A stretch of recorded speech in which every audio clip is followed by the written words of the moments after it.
대동아 전쟁은 정당한 싸움이었다. 할복할 생각이긴 했지만 자칫하면 실수할 수도 있다. 천황 폐하 만세, 시체는 유족에게 인도하지 않아도 좋다. 그러나 구경거리로 만들어서는 안 된다고 메가더에게 전해달라.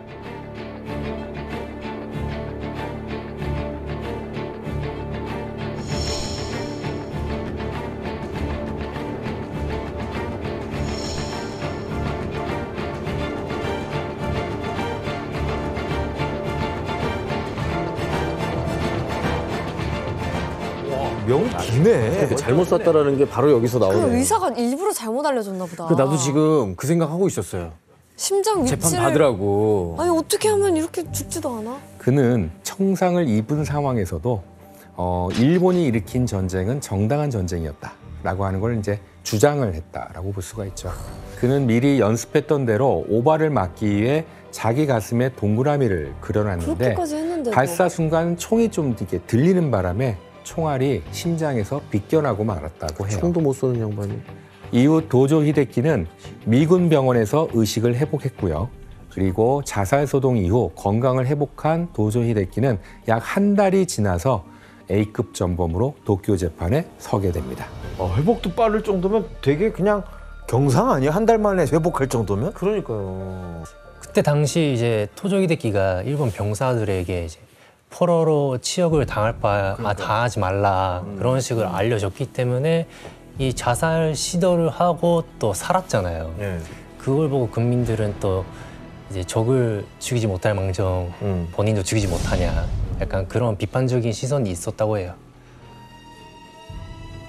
아니 근데 이쯤에서 이제 우리가 알고 넘어가야 될 게 이 도쿄 재판 심판 때에 오른 그 도조 히데키 저 사람의 죄목은 뭡니까? 세계 전쟁을 일으킨 ABC 거죠. 다 해당될 것 같은데. 예. 도쿄 재판의 검사 측은 네. 토조 히데키가 태평양 전쟁 당시에 일본군으로 인해 목숨을 잃은 포로들을 묵인했다라고 이제 주장을 하죠. 실제로 태평양 전쟁에서 일본군에게 포로로 잡힌 2만 7천 명의 미군 중에 40%가 목숨을 잃었다라고 합니다. 그러니까 포츠담 선언에서 미국을 비롯한 연합국이 가장 우선시한 쟁점이 하나 있었는데 포로 확대하는 그렇죠. 것. 기억나시죠? 바로 포로 확대 문제였습니다. 그럼 C급이잖아. 그러니까요. C급밖에 전쟁을 도모하게 됐으니까 A급에서 서는 거죠. A, B, C 다 해당되는 거죠. 그래서 도쿄 재판의 검사 측은 이 문제를 집요하게 파고들었는데요. 1864년 스위스 제네바에서는 네. 전쟁이라고 해도 인명을 구하기 위한 인도적 활동은 보장하는 국제적 협약을 맺게 돼요. 네. 그건 19세기에 이미 맺게 되는데 일명 제네바 협약이라고 하거든요. 그리고 1차 세계대전이 끝나자 1929년에 그 협약의 내용이 추가가 되는데요. 그 내용을 한번 혜성 씨가 읽어봐 주실래요? 네. 전쟁 포로에게 가능한 구호와 보호 조치를 취하고 비인도적 대우를 하지 않으며 적대 행위가 끝나는 즉시 본국으로 송환한다. 예, 제네바 협약에 따르면 이 협약을 지키지 않을 경우 전범 재판의 처벌 대상이 될 수 있었던 겁니다. 그런데 태평양 전쟁에서 포로 희생자가 많았잖아요. 네. 도쿄 재판의 검사 측은 그 이유가 도조 히데키가 전쟁을 일으키고 포로 학대를 묵인했기 때문이라고 주장을 합니다. 그러니까 이 포로의 인권에 대한 이슈가 전면에서 등장하게 된 거네요. 예. 그래서 태평양 전쟁 중 발생한 포로 학대에 있어서 도조 히데키의 책임이 크다고 판단한 거예요. 그러니까 이 포로 확대에 대해서 되게 민감한 이유가 특별히 따로 있는 거죠? 예. 연합국의 포로 희생자가 많았던 것도 문제였지만 미군을 대상으로 한 엽기적인 전쟁 범죄가 좀 밝혀진 것도 한 몫을 하게 됩니다. 사건이 발생한 곳은 일본 본토에서 남쪽으로 1000km 정도 떨어진 곳에 있는 지치지마 섬이었는데요. 이 섬은 일본 본토를 연결해주는 중간 보급로이자 군사적으로 전략적 요충지였습니다. 그렇다 보니 섬에는 일본군이 주둔해 있었고요. 그러던 어느 날 지치지마 섬이 이 미군의 공격을 받았는데 이에 대항하던 일본군이 미군을 향해 폭격을 퍼붓게 됩니다. 그리고 이때 미군의 폭격기가 격추되면서 비행하던 미군들이 죽거나 바다에 빠지게 되었는데요. 그중 한 미군 중위는 간신히 탈출해서 미군에게 구조가 되는데 그가 바로 미국의 제41대 대통령인 조지 부시였어요. 예, 조종사였어요. 부시가 거기서 구출이 예, 된 거예요? 구출됐었죠. 아빠 부시죠? 예, 아빠 부시. 예. 하지만 포로가 된 미 해군 조종사 8명은 처형당하고 맙니다. 그런데 충격적인 상황은 이때부터 시작되게 돼요. 포로를 잡은 일본군은 군 내부에서 공로를 인정받아 연회까지 열게 되는데요. 바로 이때 일본군 중장이 부하에게 충격적인 명령을 내리게 됩니다. 안주가 부족하니 처형한 미군의 내장을 가져와라 라고 호기롭게 얘기를 한 거죠. 안주가 부족해서 예. 인육을 미군 내장을 처형한 미군의 내장을 다녀와라. 그러니까 농담스럽게 했다는 거죠? 아니, 진시했습니다.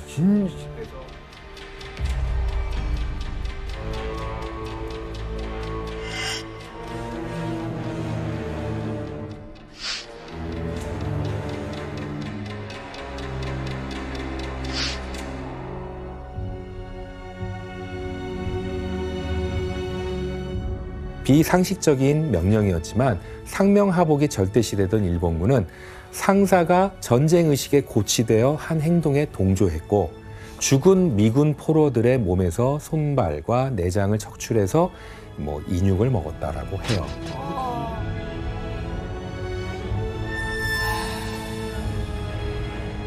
훗날 명령을 내렸던 중장은 포로 살해 그리고 사체 유기죄로 사형을 당했다라고 합니다. 교수님, 그럼 이런 진짜 말이 안 나오는 잔인한 포로 학대가 제일 심했던 곳이 어디예요? 당시 태평양 전쟁의 전선 상황을 보면서 한번 이야기해 보도록 할게요. 1941년 12월 도조 히데키의 야욕으로 침략 전쟁을 일으킨 일본은 진주만 공습 후 불과 6개월 만에 동남아시아와 태평양 일대를 거의 점령하게 됩니다. 그리고 이곳에서 7만여 명의 군인을 포로로 잡게 되는데요. 바로 일본의 해상자원 수송의 길목이었던 필리핀이었습니다. 필리핀.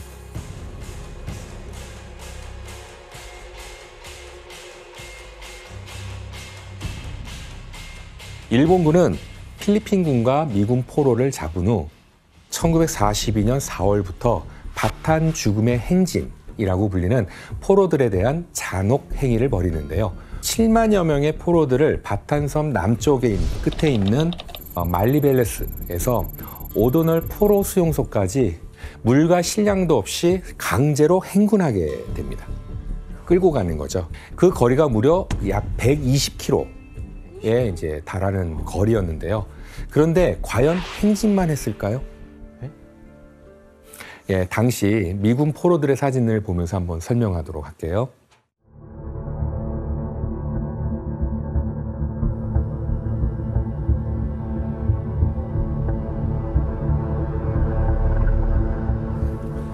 예, 이 사진들은 행진 중 찍힌 미군 포로와 시체들인데요.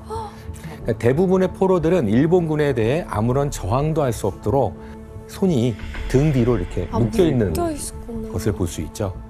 이런 상태에서 음식을 전혀 제공받지 못했기 때문에 길가에 있는 사탕수수 줄기를 입으로 뜯어 먹었었다라고 합니다. 게다가 일본군은 포로들에 대한 신체적 학대도 서슴지 않았는데요. 포로들이 제대로 씻지도 못해서 면역력이 약해지자 말라리아와 같은 각종 질병에 걸리기 시작했는데 여기에서 한번 정식으로 문제를 내보도록 하겠습니다. 이거는 일본군이 병에 걸린 포로들에게 강행한 치료법은 무엇일까요? 정답. 예, 재능 씨. 지금까지의 저희가 들어온 스토리의 무게감을 봤을 때 칼을 던져줬을 것 같아요. 이걸로 스스로 알아서 치료해, 옮기지 말고 라고 했을 것 같은 느낌? 네, 그렇지는 않았습니다. 오답입니다. 약간 힌트를 드리자면 이렇게 가지고 있는 물자가 없잖아요. 네. 그러니까 자연을 이용한 자연 치유, 자연. 자연 치료. 자연 치유. 나 이거 어디서 본 것 같은데? 네. 이걸 어디서 봐요? 정답. 임지연 씨. 동물들한테 먹인 거 아니에요? 그 부위를? 그렇지는 않습니다. 오답입니다. 그러니까 아니면 자연을 이용하는 치료 방법. 저희 가끔 보면은 그 샤워 끝나고 옷 다 벗고 이렇게 바람 쐬시는 아저씨들 있잖아요. 풍욕이요, 풍욕? 네, 풍욕. 어르신들처럼 옷을 다 벗고 저쪽 높은 지대로 가서 야호 소리를 지르면서 풍욕을 상당히 좀 접근은 방식은 비슷합니다. 확실히 벌거 벗은 세계사구만.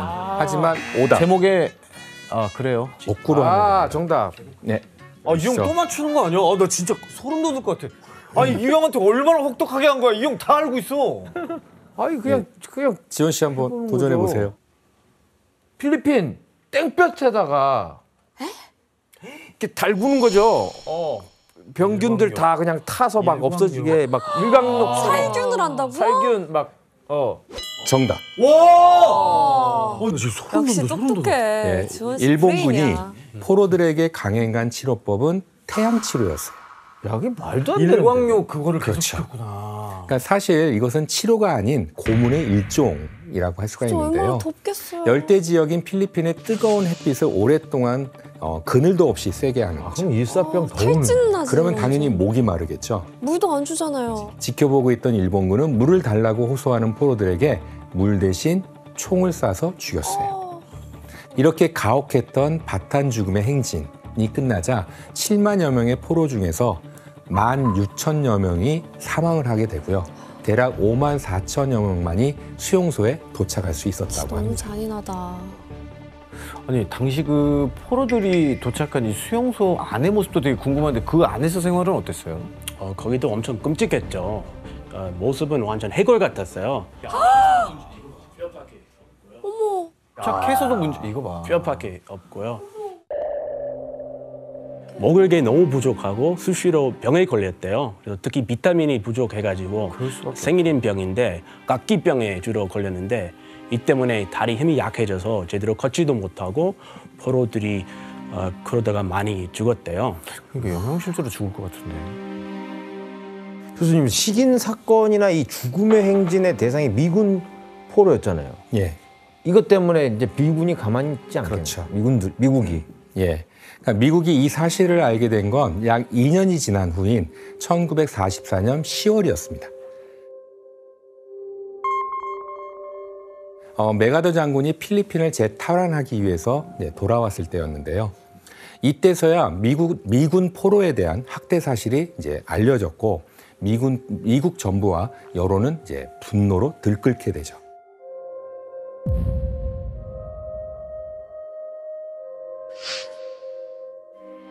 그런데 아이러니하게도 태평양 전쟁 때 필리핀에서 수많은 부하를 잃었던 메가더가 연합군 총사령부인 GHQ의 총사령관으로 일본에 가게 된 겁니다. 그 때문에 메가더는 도쿄 재판의 포로 학대 문제에 더욱 촉각을 세우게 되는 건데요. 그리고 이때 재판장에는 바탄 죽음의 행진에서 살아남은 미군이 증인으로 출석해서 인간 이하로 대우받은 사실을 밝히고 죽어간 포로들의 참상을 알리게 됩니다. 야, 산 사람도 있어. 그러니까 울었겠다 증언하면서. 와, 쟤네들이.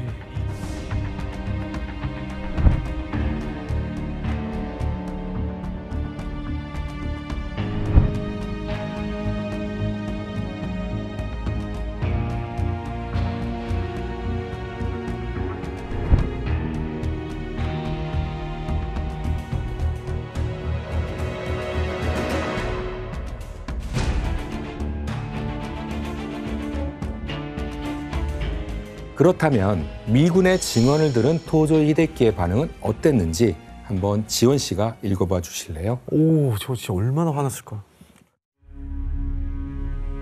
포로 관리는 필리핀 담당 총사령관에게 있어. 모든 것은 담당 사령관의 재량에서 벌어진 일이요. 나의 명령으로 이루어진 일이 결코 아닙니다.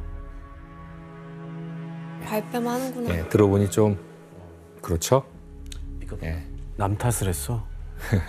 예, 이렇게 도조 히데키는 자기 부하에게 책임을 떠넘기고 자신은 죄가 없다고 주장을 하게 됩니다. 그런데 태평양 전쟁 시기 일본군의 포로 학대는 필리핀에서만 일어난 게 아니었어요. 그러니까 이들이 점령한 동남아시아와 태평양 전선 일대에서 동시다발적으로 발생을 했는데요. 가장 많은 포로 희생자가 발생한 곳이 어딘지 지도를 볼까요? 여기가 아니야. 바로 버마, 현재 미얀마라고 불리는 곳입니다. 당시 일본은 버마를 포함해서 동남아시아 전체를 점령하라는 야심이 있었어요. 그래서 1942년 12월 전쟁 물자를 운송하기 위해 버마에서 태국, 시암까지 있는 철도를 건설하게 하는데요. 여기에 전쟁 포로를 투입하게 되는 거죠. 그러면 이 철도 건설 과정에서도 희생자들 생겼다는 얘기인가요? 예. 일본은 철도 건설을 위해서 동남아 지역에서 전쟁 포로가 된 약 5만여 명의 연합군 포로와 약 20만 명의 아시아 포로를 투입하게 됩니다. 그런데 고된 강제 노동과 부족한 식량 등 일본군의 행포로 인해서 철도가 건설되던 약 16개월 동안 무려 10만여 명의 포로가 사망하고 맙니다. 10만 명이나? 예, 오죽했으면 이 구간의 철로를 버마 죽음의 철도라고 불렀는데 당시 현장에 있던 포로들 모습을 영상으로 한번 확인해 보겠습니다.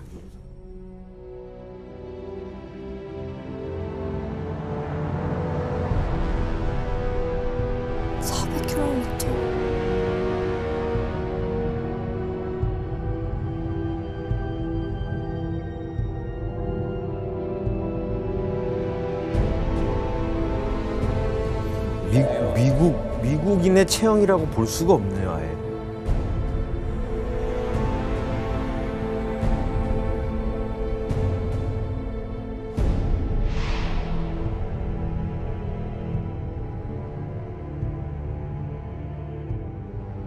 예, 포로들의 모습이 정말 처참하죠. 네. 예. 강제징용이네요. 그렇죠. 당시 일본군은 포로들에게 하루 12시간에서 20시간, 20시간 정도 강제 노동을 시켰고요. 병에 걸리면 식사량을 3분의 1로 줄이는 벌을 주기도 했습니다. 더 잘 먹여야 되는데. 예. 원리도 뿐만 아니라 포로들 사이에 콜레라가 번지게 되면서 콜레라로 죽은 사람들과 함께 살았던 사람도 화형시키는 비인도적인 행위를 하게 되는 거죠. 화형. 예, 옮길까 봐. 그렇죠.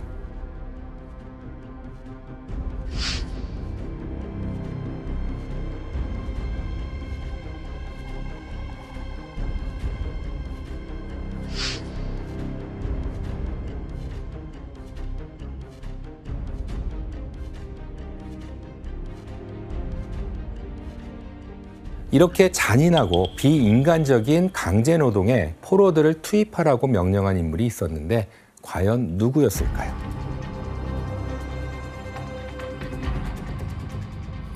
도조 히데키. 예, 그게 바로 도조 히데키였습니다. 야, 뭐 이쯤 되면은 이제 도조 히데키가 무죄라고 발뺌하기에는 좀 늦은 거 아닙니까? 예, 도조 히데키는 도쿄 재판에서 죽음의 철도 건설 당시 포로들의 강제 노역을 지시한 건 사실이었다라고 인정을 합니다. 그가 이렇게 순순히 인정한 이유는 도대체 뭐였을까요? 의례적으로 대수롭지 않다고 생각했나 보죠. 포로한테 그렇죠. 뭐 밥 주고 일 시킨 게 뭐 그게 뭐가 뭐 문제냐? 잘못이냐 뭐 이렇게. 예, 그건 강제 노역을 전쟁 범죄라고 생각하지 않았기 때문이었어요. 다 맞추네. 이후에 도조 히데키는 최후 변론을 하게 되는데요. 페이지로 따지면 장장 190장에 이르는 긴 내용이었습니다. 어휴.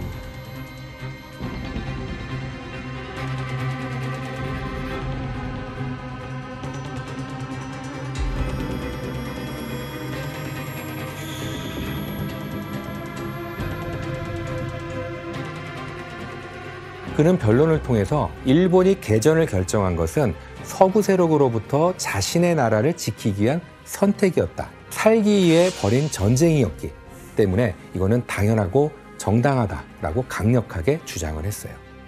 이 말은 즉 자신은 무죄라는 거였죠. 판사들은 A급 전범인 도조 히데키에게 태평양 전쟁의 총책임자로서 포로 학대와 강제 노역, 민간인 학살에 대한 모든 책임이 있다고 판단했어요. The International Military Tribunal for the Far East sentences you to death by hanging. 그리고 그에게 사형 선고를 내리게 되죠.